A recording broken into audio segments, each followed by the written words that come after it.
मतलब तुम्हारा कहना है कि सोसाइटी में से पूरा एक परसेप्शन ही मिसिंग है कि हम जो फिजियोथेरेपी लेते हैं उसको महीनों तक हमें करना पड़ता है और हमें रिकवरी की भी कोई गारंटी नहीं होती है। नहीं, एक्चुअली क्या है, मैंने बहुत सी बार देखा है कि डॉक्टर्स खुद पेशेंट को बोलते हैं कि 1-1.5 महीना आप फिजियो करके देख लो कितना फ़र्क पड़ता है। तो पेशेंट मेंटली हम तक आते हैं तब तक प्रिपेयर होके आते हैं कि पहले 4-5 सेशन या 1 हफ्ते तक तो कोई रिजल्ट नहीं दिखना है, it is a slow process. फिर तो जैसे टेक्नोलॉजी बढ़ रही है फिर डॉक्टर्स को भी अपना परसेप्शन चेंज करने की ज़रूरत है। Exactly, nowadays technology is more advanced.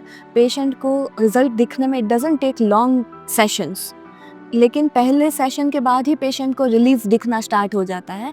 It depends on which kind of quality you are providing to the patient. फिर तो क्वालिटी प्रोवाइड करने के लिए फिजियोथेरेपिस्ट का भी स्किलफुल होना बहुत ज़रूरी है। हाँ, आप डॉक्टर्स के सिलेक्शन में कैसे पर्टिकुलर होती है सोसाइटी कि बच्चों को बच्चों के डॉक्टर के पास ही ले जाना है, वैसे ही society should be aware that physiotherapy is a wide term and there is a specialisation in each and every branch of physiotherapy, right? कोई सिर्फ न्यूरोलॉजिकल कंडीशंस पे काम कर रहा है, कोई सिर्फ जॉइंट और मसल्स पे काम कर रहा है।